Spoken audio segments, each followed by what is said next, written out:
காயன் இந்த படத்தை வந்து பார்த்தீங்கன்னா தனுஷ் அவர் தான் வந்து டைரக்ட் பண்ணிக்காங்க. அவர் வந்து இதுக்கு முன்னாடி பாப்பாண்டி அப்படின்னு சொல்லிட்டு ஒரு படத்தை எடுத்து அந்த படம் வந்து ஒரு நல்ல ஹிட்டும் வந்து கொடுத்துருந்தாங்க. அந்த படம் ஏன் ஹிட் ஆச்சு அப்படின்னு வந்து பார்த்தீங்கன்னா, ஒரு நடிகர் இந்த படத்தை டைரக்ட் பண்ணியிருக்காங்க அப்படின்னு எக்ஸைட்மெண்ட்லேயே அந்த படம் வந்து அந்த படத்தை கிடைக்க வேண்டிய வரவேற்பை விட கொஞ்சம் எக்ஸ்ட்ராவே அந்த படத்துக்கு வந்து ஒரு நல்ல ரிசப்ஷன் வந்து கிடைச்சிச்சு. ஒரு நல்ல ஒரு ஃபேமஸ் டைரக்டரோ இல்லை புதுமுக டைரக்டரோ அந்த படத்தை இருந்தால் கூட அந்த படத்துக்கு இந்த அளவு வெற்றி கிடைச்சிருக்குமா அப்படின்றது வந்து கொஷின் மார்க் தான். பிகாஸ் நம்ம மக்களுக்கு வந்து ஒருத்தவங்க ஒரு துறையிலேருந்து இன்னொரு துறைக்கு போய் கொஞ்சம் நல்ல ஒர்க்கு கொடுத்துறதுல அவங்க வந்து ரொம்ப தலையில தூக்கி வச்சு செலிப்ரேட் பண்ணுவாங்க. அந்த மாதிரி செலிப்ரேட் பண்ண படம் தான் பாப்பாண்டி. பட் இப்போ வந்து ராயன் அப்படின்னு 2வது படத்தை வந்து டைரக்ட் பண்ணிக்காக இப்போ மக்கள் அதே ஒரு மைண்ட் செட்டில் இருப்பாங்களா அப்படின்னு கேட்டால் கண்டிப்பாக கிடையாது. நல்லா படம் எடுத்தால் மட்டும்தான் மக்கள் வந்து இந்த ராயன் வந்து செலிப்ரேட் பண்ணுவாங்க. ஸோ இந்த படத்தில் தனுஷ் எப்படி ஒர்க் பண்ணியிருக்காங்க, நம்மளை வந்து சாட்டிஸ்ஃபை பண்ணிட்டாங்க இல்லையா, வாங்க பார்க்கலாம். Hi folks, this is Surya. Welcome to my YouTube channel.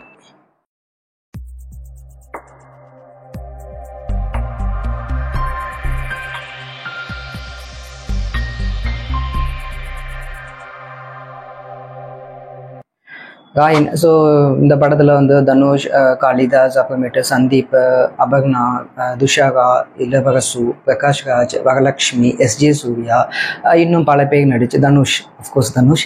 So இன்னும் பல பேர் நடிச்சு இந்த படத்தை வந்து தனுஷ் அவங்களே வந்து டைரக்ட் பண்ணியிருக்காங்க. இந்த படம் வந்து 50வது படம். ஏகமன் மியூசிக் பண்ணியிருக்காங்க. ஓம் பிரகாஷ் வந்து கேமரா பார்த்துருக்காங்க. ஸோ ஃபஸ்ட்டு இந்த படத்தோட பாசிட்டிவ்லாம் பார்த்துக்கலாம். ஃபஸ்ட்டு பாசிட்டிவ் வந்து பார்த்தீங்கன்னா ஏகமனோட மியூசிக் அண்ட் ஓம் பிரகாஷோட கேமரா ஒர்க். இது ரெண்டத்தையுமே தனித்தனியாக பிரித்து சொல்லவே முடியல. இங்கே 2 பேருக்கும் சேர்ந்து ஒரு மேஜிக் ஒன்று பண்ணியிருக்காங்க. அது நீங்கள் படம் பார்க்கும்போது உங்களுக்கு தெரியும். அதாவது ஏஆர் ரஹ்மானோட பிஜிஎம்ல இவரோட கேமரா ஃப்ரேமில் வந்து ஒரு நம்ம நடந்து வந்தால் கூட அவ்வளோ மாசாக தெரியும். அந்த அளவுக்கு வந்து 2 பேரும் சேர்ந்து ஒன்று பண்ணியிருக்காங்க. ஏஆர் ரஹ்மானோட பிஜிஎம், இன்டர்வல் பிளாக்ல போட்ட பிஜிஎம் ஆகட்டும், கிளைமேக்ஸில் போட்ட பிஜிஎம் ஆகட்டும், அப்புறமேட்டு தனுஷோட ஒவ்வொரு மாஸ் சீன்லையுமே அவங்க போட்ட பீஜம்னால அது ஒரு வேற லெவலில் வந்து எலிவேஷன் வந்து ஆகுது. அதுக்கப்புறமேட்டு வந்து பார்த்தீங்கன்னா அஃப்கோர்ஸ் அடங்காத சுகம் சாங் ஹிட்டு. பட் இந்த படம் பார்க்கும்போது அந்த அந்த சாங் வந்து மைண்டுக்குள்ள அது மாதிரி ஓடிக்கிட்டே இருக்கு. கண்டிப்பாக வந்து படம் பார்த்த எல்லாருக்கும் அந்த சாங் வந்து ஹம் பண்ணிகிட்டே இருப்பாங்க அப்படின்ற ஒரு ஹோப் இருக்குது. பிகாஸ் அந்த சாங் வந்து ஒரு மாதிரி பெக்யூலியராக தெரிஞ்சு படம் பார்த்துட்டு வெளியே வரும்போது. அதுக்கப்புறமேட்டு வந்து பார்த்திங்கன்னா ஓம் பிரகாஷோட கேமரா ஒர்க்கு. ஸோ படம் ஃபுல்லாக மேக்ஸிமம் வந்து ரெட் அண்ட் க்ரீன் இந்த 2 காம்போவில் தான் லைட்னிங் வந்து யூஸ் பண்ணியிருப்பாரு. ஃப்ரேம்லாம் அவ்வளோ அழகாக இருக்கும். என்ன தான் வந்து தனுஷ் வந்து ஸ்லோ மோஷன் நடந்து வந்தாலுமே அந்த ஸ்லோ மோஷனுக்கு ஒரு ஃப்ரேம் ஒன்று வைக்கணும்ல, அதெல்லாம் அவ்வளோ அழகாக வச்சுருப்பாங்க. ஸோ நான் முன்னாடியே சொன்ன மாதிரி தான் இந்த ஏஆர் ரஹ்மானும் ஓம் பிரகாஷ் 2 பேரும் சேர்ந்து ஒரு மேஜிக் ஒன்று பண்ணியிருக்காங்க. நீங்கள் படத்தில் போய் பாருங்க. கேமரா ஒர்க் அவ்வளோ அழகாக இருக்குது. அதுக்கப்புறமேட்டு உள்ள பாசிட்டிவ் வந்து பார்த்தீங்கன்னா ஆர்ட் டைரக்டர் ஜாக்கி அப்படின்னு சொல்லிட்டு இந்த படத்தில் வந்து காட்டின எல்லா லொக்கேஷனுமே வந்து செட்டு அப்படின்ற மாதிரி சொல்கிறாங்க. 30 கோடிக்கு அந்த ஏரியாவே வந்து செட்டு போட்டிருக்கதா வந்து சொன்னாங்க. பட் படம் பார்க்கும்போது ஒரே இடத்துல கூட இது செட்டு அப்படின்னு ஒரு ஃபீலே வராது. இன்னும் சொல்லப்போனால் இதெல்லாம் செட் ஆகாதப்பா, இதெல்லாம் வந்து உண்மையான லொக்கேஷனாக தான் இருக்கும், ரியல் லொக்கேஷனாக தான் இருக்கும் அப்படின்ற ஒரு டவுட்டு தான் வரும். ஆனால் அதெல்லாம் ரியல் லொக்கேஷன், அதெல்லாம் செட்டு தான். ஸோ ஒரு பெரிய ஸ்லம் ஏரியா வந்து செட்டு போட்டிருப்பாங்க. ஓப்பனிங் ஷாட்ல வந்து பார்த்தீங்கன்னா ஒரு மார்க்கெட் போர்ஷனு, எஸ்ஜே சூர்யாவோட வீடு, இதெல்லாம் வந்து பார்க்கும்போது செட்டுன்ற ஒரு ஃபீலே கொடுக்காது. அது எல்லாமே வந்து ஒரு ரியல் லொக்கேஷனில் போய் எடுத்த மாதிரி தான் இருக்கும். அதுக்கப்புறமேட்டு உள்ள பாசிட்டிவ் வந்து பார்த்தீங்கன்னா தனுஷோட டைரக்ஷன். ஒரு டேரக்டராக இந்த படத்தில் ஜெயிச்சிருக்காங்க அப்படின்னு தான் சொல்லணும். ஏன் அப்படின்னா இந்த படத்தில் ஏகப்பட்ட ஃப்ளாஸ், ஏகப்பட்ட இல்லாஜிக்கல். ஏன்னா டேரக்டரை ஜெயிச்சிட்டான்னு சொல்லிட்டு இப்படி நெகட்டிவாக சொல்கிறேன்னு யோசிக்காதீங்க. பட் படம் அந்த கிளைமேக்ஸ் சீனில் வரும்போது நமக்கு ஒரு ஃப்ளாஸோ இல்லை இல்லாஜிக்கல் சீனோ எதுவுமே நம்ம கண்ணுக்கு தெரியாது. எல்லாத்தையும் நம்ம அக்செப்ட் பண்ணிப்போம். ஃப்ளாஸ்ன்னு நான் எதை சொல்கிறேன் அப்படின்னா எமோஷன்லாம் ஒழுங்காக கன்வே ஆகிக்காது, இல்லாஜிக்காக நிறையா சீன்ஸ் இருக்கும். எமோஷன் ஒழுங்காக கன்வே ஆகாது இந்த சென்ஸ், இதுக்கெல்லாமாடா கொலை பண்ணுவாங்க, இதுக்கெல்லாமா இப்படிலாம் பண்ணுவாங்க அப்படின்ற ஒரு விஷயம். ஃபார் எக்ஸாம்பிள் வந்து பார்த்தீங்கன்னா எஸ்ஜே சூர்யாவுக்கும் தனுஷுக்கும் அந்த நடுவில் நடக்க அந்த கான்ஃப்ளிக்ட்டுக்கான ரீசனே வந்து பார்த்தீங்கன்னா ரொம்ப சப்பையாக இருக்கும். இதுக்கெல்லாமா அப்படின்ற ஒரு ஃபீல் தான் இருக்கும். ஆனால் படம் பார்க்கும்போது அந்த கிளைமேக்ஸ் சீன் வரும்போது நம்ம மைண்டில் எந்த ஒரு தப்புமே தெரியாது. எல்லாத்தையும் நம்ம அக்செப்ட் பண்ணிட்டு அந்த படம் பார்ப்போம். அந்த விதத்தில் தனுஷ் வந்து ஒரு டேரக்டராக ஜெயிச்சிட்டாரு. அது மட்டும் இல்லாமல் இது வந்து ஒரு ஸ்கிரிப்டாகவே வந்து பார்த்தீங்கன்னா ரொம்ப சிம்பிளஸ்டான ஸ்டோரி தான் இது. பழிவாங்கும் படலம் அதுதான் வந்து பேஸு. அதை வச்சுட்டு இப்படி ஒரு ஸ்க்ரீன் பிளே வந்து தனுஷ் பண்ணியிருக்காங்க அப்படின்ற போது வாவ் அப்படின்ற மாதிரி தான் இருந்தது. அஃப்கோர்ஸ் அவங்க மொதல் படத்தில் பண்ண அதே எக்ஸைட்மெண்ட்டை ரெண்டாவது படத்துலையும் பண்ணியிருக்காங்க அப்படின்னு நான் சொல்ல. ஒரு நடிகர் இப்படி ஒரு ஸ்க்ரீன் பிளே வந்து, ஏன்னா நிறைய நல்ல இயக்குநர்களே ஸ்க்ரீன் பிளேல கோட்டை விட்டு ரீசெண்டாக வந்து ஃபெயிலியர் ஆன படலாக்கும் போது ஒரு நடிகர் வந்து இவ்வளோ அழகாக கிரிப்பாக ஒரு ஸ்க்ரீன் பிளே எழுதிக்க, அதுவும் இவ்வளோ ஒரு சிம்பிளஸ்டான ஸ்டோரிக்கு அப்படின்ற போது அந்த இடத்துல தனுஷ் வந்து டேரக்டராக ஜெயிச்சிருக்காங்க. அண்ட் டயலாக்லாம் வந்து பார்த்தீங்கன்னா பல இடத்துல டயலாக் வந்து நல்லா இருந்தது. ஒரு பாஷா மாதிரி ஒரு சீன் ஒன்று இருக்கும், அதாவது ஃபஸ்ட்டு எஸ்ஜே சூர்யாவுக்கும் தனுஷுக்கும் ஒரு 2 பேர்த்துக்கும் நடுவில் ஒரு கான்வர்சேஷன் இருக்கும். அதில் தனுஷ் எஸ்ஜே சூர்யா பேசுகிற டயலாக்லாம் வந்து பார்த்திங்கன்னா பயங்கர மாசாக இருக்கும். அதுக்கப்புறமேட்டு வந்து பார்த்திங்கன்னா கேஸ்ட் அண்ட் க்ரூ. இந்த படத்தில் வந்து ஒர்க் பண்ண எல்லா ஆர்டிஸ்ட்டுமே பெரிய பெரிய ஆளுங்க. சந்தீப், பிரகாஷ் ராஜ், அப்புறமேட்டு துஷாரா, அபர்ணா அப்படின்னு சொல்லிட்டு. பட் இவங்க எல்லாத்தையுமே ஒரு பிஸ்னஸ் வேல்யூவாக மட்டும் பார்க்காம இந்த கேரக்டருக்கு இவங்க பண்ணதான்ப்பா கரெக்டாக அப்படின்னு சொல்லிட்டு ஆடியன்ஸ் அக்செப்ட் பண்ணிக்கிற மாதிரி தான் இருக்குது. அந்த பிரகாஷ் ராஜ் சார் நடித்த கேரக்டரில் வேறு யாரையுமே நம்மளால யோசிச்சு பார்க்க முடியாது. காளிதாஸ் ஆகட்டும், சந்தீப் ஆகட்டும், அவங்க நடித்த கேரக்டரில் அவங்க தான்ப்பா பர்ஃபெக்டாக இருப்பாங்க, வேறு யாராவது யோசிச்சு பார்த்தா செட் ஆகிக்காது அப்படின்ட்டு ஒரு அக்செப்டன்ஸ் வருது.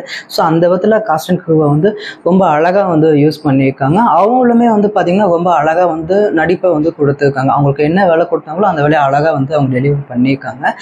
எஸ்பெஷலி துஷாரா.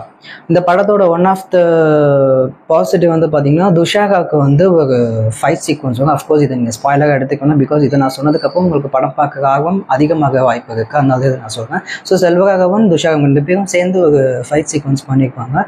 அந்த ஃபைட் சீக்வன்ஸ் வந்து படத்தில் ஒன் ஆஃப் த பாசிட்டிவாக நான் வந்து சொல்லுவேன். பிகாஸ் அந்த ஃபைட் சீக்வன்ஸ் வந்து பார்த்தீங்கன்னா பயங்கர ரியலிஸ்டிக்காக இருக்கும், அட் த சேம் டைம் வந்து பார்த்தீங்கன்னா ரொம்ப மாசாகவும் இருக்கும். இது ரெண்டத்தையுமே கரெக்டாக வந்து பேலன்ஸ் பண்ணிப்பாங்க. ரியலிஸ்டிக்காக இருந்தால் மாசு இருக்காது, மாசு இருந்தால் ரியலிஸ்டிக் இருக்காது. பட் அந்த ஃபைட்டில் வந்து பார்த்தீங்கன்னா துஷாராவுக்கு ரொம்ப மாசாகவும் இருக்கும், அட் த சேம் டைம் ரியலிஸ்டிக்காகவும் இருக்கும். தனுஷ்க்கு வந்து இந்த படத்தில் எவ்வளோ இம்பார்ட்டன்ஸ் இருக்கோ கிட்டத்தட்ட அதுக்கு ஈக்குவலான இம்பார்ட்டன்ஸ் வந்து துஷாராவுக்கு கொடுத்துருக்காங்க. துஷாராவுக்கு வந்து இந்த படம் வந்து எப்படி சொல்கிறது, அவங்களுக்கு அவங்களுடைய ஃபிலிம் கரியர்லேயே இது ஒரு மெயினான ஒரு படமாக, ஒரு முக்கியமான படமாக இருக்கும் துஷாரா. அந்த அளவுக்கு ஒரு நல்ல ரோல் வந்து தனுஷ் வந்து துஷாராவுக்கு வந்து கொடுத்துருக்காங்க.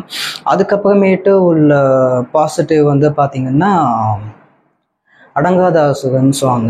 ஸோ தனுஷ், ஏஆர் ரகுமான், அப்புறமேட்டு ஓம் பிரகாஷ், இவங்க 3 பேரும் படம் ஃபுல்லாக வந்து சேர்ந்து ஒரு மேஜிக் ஒன்று பண்ணியிருக்காங்க. இந்த அடங்காத அசுரனில் வந்து ஆட் ஆன பிரபுதேவன் வந்து சேர்ந்துக்கிட்டாரு. ஸோ அவரோட கொரியோகிராஃபில், ஏஆர் ரகுமானோட மியூசிக்கில், ஓம் பிரகாஷோட ஃப்ரேமில் அந்த சாங்கை பார்க்கும்போது அவ்வளோ அழகாக இருக்குது. பிகாஸ் அந்த சாங் வந்து ஆல்ரெடி ஹிட் ஆகிடுச்சு.